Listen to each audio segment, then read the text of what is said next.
Welcome back to my weekly reviews on Superman and Lois. I'm calming down a little from last week and try to be more critical with this episode.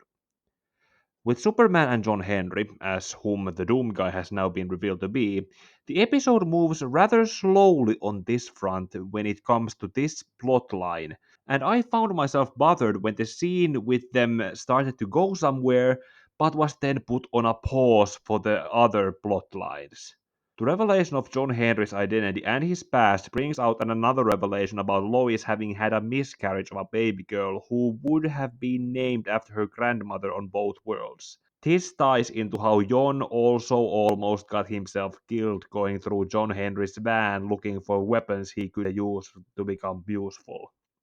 And on the B-plot side, Jordan and Sarah take place in a talent show that her dad, aka Lana's husband, whose name is Kyle by the way, was supposed to play music for her while she sang, but didn't show up because he was too busy getting drunk, because Lana could not get him a job working at Morgan Edge's company in Smallville.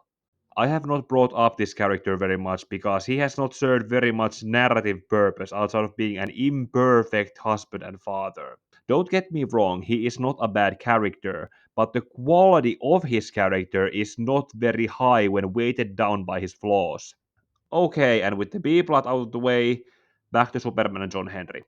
The circumstances of how Superman became evil in John Henry's world suggest to me that not having met Lois and having tied himself to humanity with this connection kept Clark Kent reduced as Superman's disguise. If that Superman did not have this connection through Clark Kent to humanity with Lois, and identified himself more as Superman than as Clark Kent, and so more as Kal-El, then it's no wonder why that Superman decided to choose his side opposite to humanity. I have an upcoming video essay on Injustice being written that goes more into the Superman slash Clark Kent slash Kal-El dynamic as I have come to understand it. Also, it is suggested that the X-Kryptonite that Morgan Edge has been using to create his own army of superpowered beings are in reality possessed by alien entities that John Henry claims to be actual Kryptonians that convinced his world Superman to side with them. This is supported by Derek from episode 5 and a soldier in this episode, both of who are commented on having acted out of character when they were shown to have powers, like Derek denying being who he was before he killed himself. Handling the other soldier in the section of the DoD named after one of Sabaton's most underrated songs leads to John Henry trying to kill a weakened Superman, but he gets talked down from doing it by Lois in a scene that is clearly inspired by BVS. In this aftermath, Superman and John Henry manage to find some common ground in not burying the hatchet or becoming friends, but with John Henry making some progress in realizing that this is not the same world he came from and the people in it are also not who he used to know.